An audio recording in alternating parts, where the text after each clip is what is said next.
So we're almost done the series in the pandemic, Jane, and the difference it made not just to the food bank, but to the community in a positive way. But you had suggested that we probably need to talk about the whole idea of giving and how that has changed. I did an interview with a volunteer today for our website, in which I was describing to her what it was like in the very initial days of the food bank. And when we had our first food drive, people were giving us pate that was a year old, right? And stuff that had been frozen and been in the freezer for a year. It was nobody's fault. Nobody'd ever had a food drive like that before. But it didn't take very long before the giving got more sophisticated and understood. And then as the years went along, the people that were giving were also saying, look, what about fresh and perishable items? So they made that adjustment as well. And that has been a huge thing for us. We're up over 50% of our food is now perishable. So that's really great. But the pandemic did another thing. And you talked about the giving between physical food, but then also online donations. Can you talk about that for a bit? Yeah. Obviously, with the advent of the pandemic, and then all of the authorities basically saying, stay home unless there's an emergency or reason to go out, and we being one of the few agencies that stayed open. Yeah. It was difficult for people to go. They were able to go to the grocery store per se, but it was just there was a fear. People didn't know how COVID was transmitted, and so there was all of these things talking about how it could be transmitted through things that you touched. Yeah. So what started to happen was that people started more and more to give us more money. Yeah. In particular, they've always done it. Yeah. But definitely it was kind of pumped up to a different level. Yeah. And, all of a sudden, we're talking, hundreds of thousands of dollars that were just kind of coming in unsolicited per se. Whenever we went for the public, we always talked about how we wanted food. Yeah. And for reasons where people would have the direct connection, etc. But we had our first virtual food drive.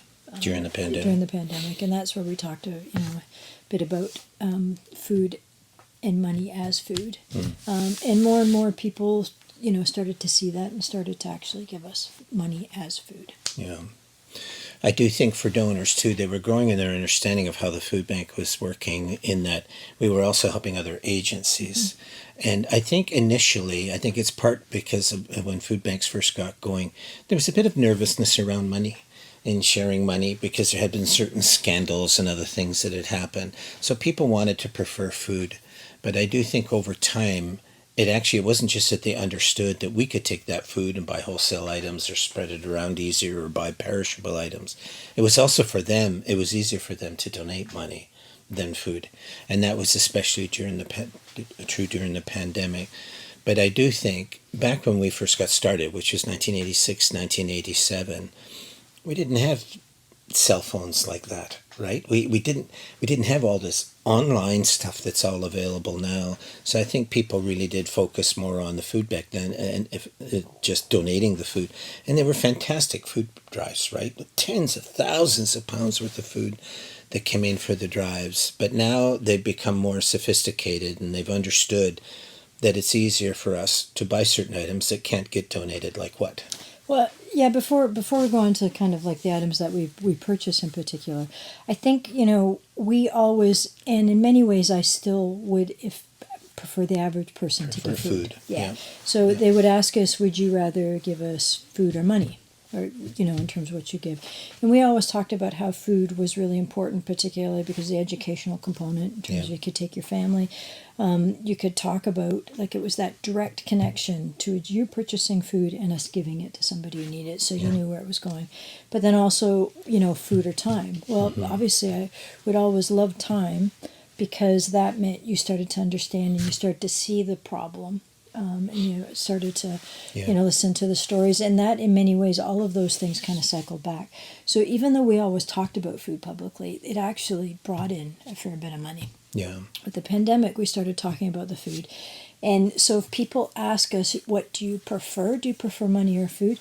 We still say we actually prefer both. Like, we do like the food because that allows for that, not just the public's direct connection to the people who serve, but it's actually what keeps our volunteers so busy. Yeah. I mean, we're making hampers, but we're sorting food. It's food drives. It's great.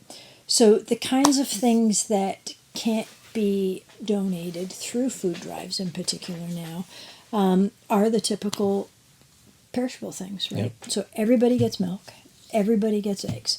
And we spend a lot of money on fresh produce. We have a huge fresh produce program where we pick up from grocery stores and farmers and others, but we still purchase a fair bit of produce. And so those things in particular, of course, it's really difficult to donate milk, right? Yeah. So, we're talking, I think last year we looked at probably $2.5 million worth of money we spent specifically on food, both for ourselves and other agencies. Yeah. It was kind of huge, and that really transitioned in part due to the pandemic, and in part due to things being centralized, but also the money allowed us to now also buy in bulk and get it out to the other agencies. Yeah. So. It also put the donor, including companies and corporate groups, in a bit of a fix, though. Right, like they too wanted to donate food, but they understood that people who are facing food insecurity deserve good food, things like perishables, things like that. So they wanted us to be able to provide it, but they couldn't donate it and put it in a bin at a grocery store and leave it there for 2 or 3 days.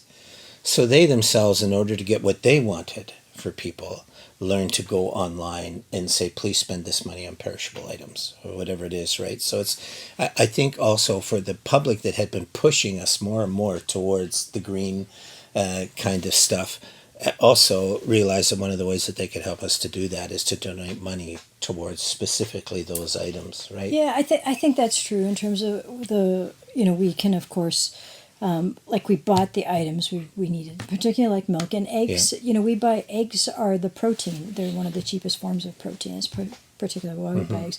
But there's a reason that cans exist. It's not necessarily bad food in terms of those things in cans, but we started to talk about healthier food.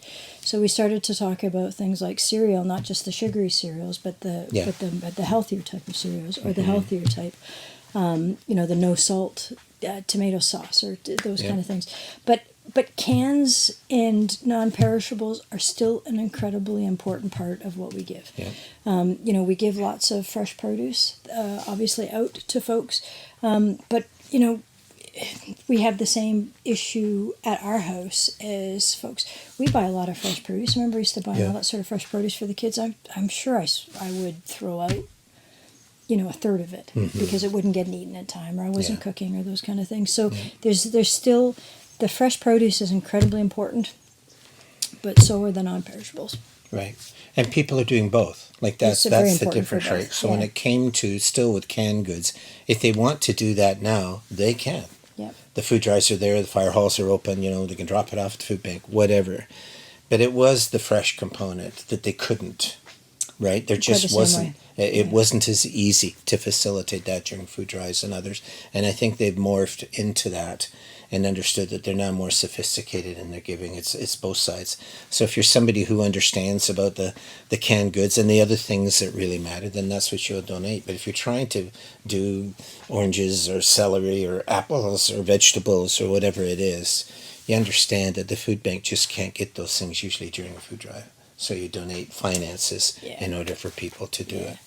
Part of the reason food drives are about non-perishable items is obviously people purchase it, they drop it off in a grocery store. We might come there, if we're lucky, we'll pick it up within 2 hours, but generally it's within, during food drive, 24 hours. So it sits there. Then it comes to the food bank and then sits for a while until we get sorting it. Yeah. I think the other big component with regards to the pandemic and people giving us money for food was then our support of other agencies that were agencies that cook meals. Before, we would assist agencies that cook meals with the items that we had. Now we were able to kind of go, okay, what do you need, or make the connection with the wholesaler with what you need, and we'll pay those bills or those things. Yeah. Homeless lunches came about because of that, because there's a different kind of food required when you're creating a meal. And what I mean by that is, at the food bank, when we're giving groceries, to go home with people, we take a look at the food that we have. Yep. And then we basically we divvy it up according to size of family, nothing else, and then go, here you go. And we work with what we have. And an agency that is cooking is working with a particular menu. And they've got a menu plan and those kind of things. So money makes a difference there because obviously there's still obviously a component, you can work with what you have, but the money adds in the spices, adds in the things that you need. So Seems to me, though, then for us as a food bank, it's really clear, and we see it with the board, that we've moved into a new generation now where more and more people are giving online. It's easier for them. It's easier for us in that sense, although we try to keep the emphasis on food, which is really important. But do you think it's a significant change since the pandemic? Because you're the one that has to kind of overlook all of that stuff at the food bank. Do you see a significant shift moving towards the pandemic and towards financial giving during the pandemic? And do you think that will stay? Do you know, if you would ask me that question a few years ago, I would have said I don't think it'll stay per se, because in many ways we knew after the pandemic, donors and folks who were feeling the pinch, we always knew there would be a lull after the pandemic.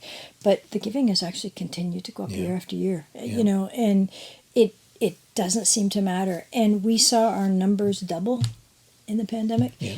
And we saw the agencies that we were serving kind of do this. Yeah. And so I think in the context, many of the agencies lost their donors, lost, the people who were giving them money, and the volunteers, they were no longer volunteering. That's been very difficult for some of those folks to come back.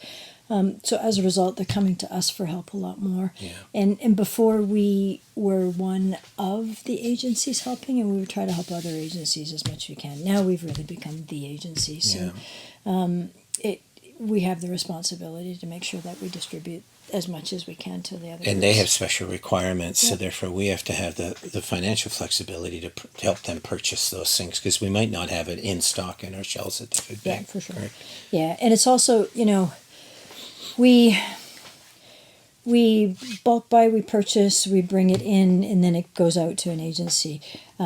To particularly with the meal agencies, it's too difficult to bulk buy in a large enough way. Yeah. So it's basically, okay, tell us how we can help you, and basically paying food bills. And I know that's made a tremendous difference to so many different groups.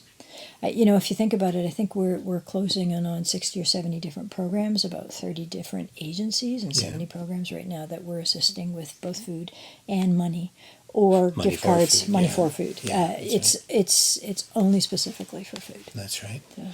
So the part of the premise of this series has been that it's not only that we had to really think on our feet, and I credit you in all of the episodes just with what you did down at the food bank. It's remarkable. But it's also focusing on the things that we did, like, for instance, when you did help to set up the depot idea with community resource centers, that now continues. What we've done with the greenhouse or the farm in the box, that now continues.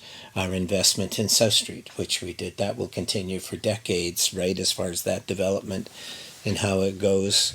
So is this one of the big changes then that came about as a result of the pandemic that's now going to stay?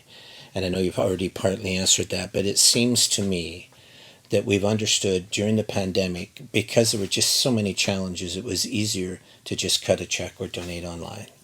And it does seem to me now that is remaining. There'll be a little bit of decline in that as people go back to donating food. But I do think it seems to me that the donations to the food bank, and probably to other groups as well, will be more and more financial as we move on. That's been my sense from talking with people who've told me that it's easier for them to just do that. Yeah.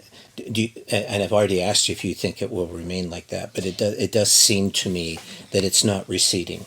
It's yes. I think we continue to be very responsible with it, but it hasn't gone down. Yeah. That's in part due to, like, we don't have a fund developer on our board, but that's in part to groups like Business Cares. It's due to the food drives. It's to all the different groups out there that still come in and volunteer and take that message out. Yeah. It's due to the couple hundred volunteers that come in and work daily, to the 3,000 on our database. So I think the word continues to be out in terms of not just the need, but the fact that we when we invite people to give, it's to participate in what we're doing. It's to participate in serving other folks, and we're just kind of the conduit for that.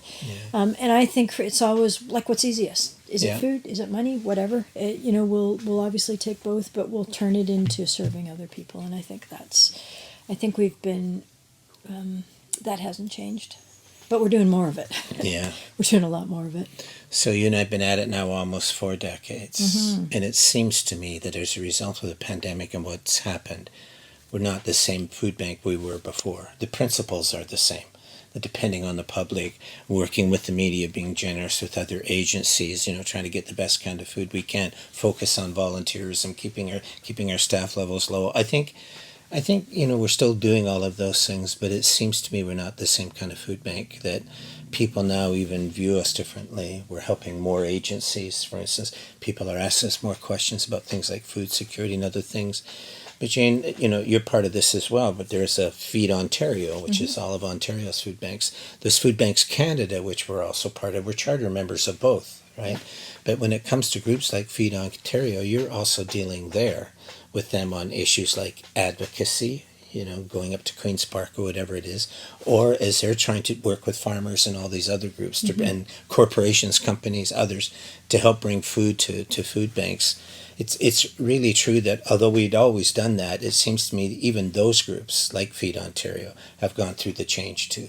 Yeah. They're understanding as well that this is the new future. And we're not necessarily comfortable with it, right? No, I mean, all of us have struggled with that. Yeah. And struggled with that in the context of going through the pandemic. Obviously, the various levels of governments saw giving money to food banks as the way to help people. Mm-hmm. And that was both good and bad, obviously. But most of us have, particularly within Ontario, have felt, look, we're the community response. We're not the government response to poverty. We're the community response to poverty and hunger. The government needs to do its thing, and we need to come along and support. So all of a sudden, when you are getting, millions and millions of dollars across the province and across the country, you're kind of setting up not just a secondary food system, but it also requires us to have the infrastructure to be able to deal with that and distribute it properly. And what you basically saw was a lot of food banks having to increase staff to be able to do that. And all of us, it's understandable. Have kind of gone a little bit, because in the end, yes, we are about service, and yes, we are about helping the people that come, but really all of us believe that it's better if people didn't have to come to a food bank. That's actually, it's still our goal, is that people don't go hungry, that yes, we need to do all these things, but really, whether it's jobs, whether it's improved disability, whether it's better housing, more housing, or other agencies to help with specific things, Yeah. but whatever it is, that those are the things that are important. We've always talked about how we're the canary in the coal mine. Yeah. So I think being part of those other groups has been really important. We've seen a transition over time within the food bank world, that you had a lot of advocates in the beginning, and then as time went on, even the advocates were saying we need to manage better. And what I so much appreciate the folks at Feed Ontario. They're both. Like, they really work on advocating, but they work on managing things. They work on serving. There's standards, and they work on kind of professionalizing all of us to get better at things. And then we all try to work together. So much like within London, we try to work with other agencies, and we have some informal agreements, such that if let's say Mission Services, I use them as a great example because they're a great organization. They have a food donor, and we know that that's their food donor. We actually don't interfere. We don't interfere. We move off. We let them go. We sign those same kind of codes of ethics with the Ontario Association. So Kellogg's was in London. That was great. We were kind of the point of contact for Kellogg's for all of the food bank. For the province, and they would give us cereal. It would go everywhere in London, then it'd go everywhere across the province. As soon as Kellogg's left, there was a bit of a connection with some of the personal folks, because staff people. Staff people. But really, now that they're in a different area, they've been like we don't approach food companies that aren't in our area. Yeah. We let the food banks in those groups approach them on behalf. Yeah. So that's kind of how we all work together, Yeah. and then we share. Yeah. You know, so I think the association has been great at the sharing aspect. A lot of our milk comes through Yeah. provincial agreements, Yeah. those kinds of things, and they work to try to assist all of us. And then the other really big thing, but the big change I think, which is a good one, particularly within the province, is that the big food banks, and I would count ourselves as one of them, did really well during the pandemic. We got great support, got great volunteer support. People gave us money. We were able to do, but there was a lot of food banks that really struggled. Yeah. And still do. And still do. And before we would informally go and help Sandy Lake, or we'd hear about something, we'd head up to a different area. But now that there's, with the internet and other things, we're connected to those folks, so we actually know what's going on. Yeah. And so we're able to kind of advocate for them as well. Yeah. And then assist them, and also go, look, okay, I know fair share means we're supposed to get this percentage, but really that community is struggling. Send my one pallet of whatever to them. You know, so we kind of work that way together as well. Yeah. Well, we're not the same food bank, but we are the same food Yes, bank, and for sure. our hearts are still all really in it. We just finished our 25th anniversary as a married couple, but all of that has been baptized in the food bank experience, the Sudan experience as well. I get all of that, but it really is true to me. I think that we've always felt that we don't just want to be a fly-by-night group. We want to be integrated in with the community, including Yeah. the city Yeah. and others, and we have done that. But it's not the same anymore, right? We have more responsibilities now, and we have to really work hard. I don't know how you accomplish it down at the food bank the way that you do, but we've got lots to still do in the future. But this series has been about Changes. just the changes, the permanence of those changes, Yeah. but also that we collaborated in making those changes. Yeah.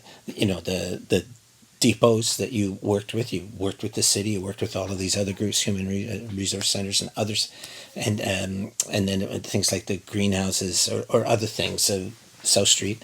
We're collaborating with all those different groups, and that's what you want to see.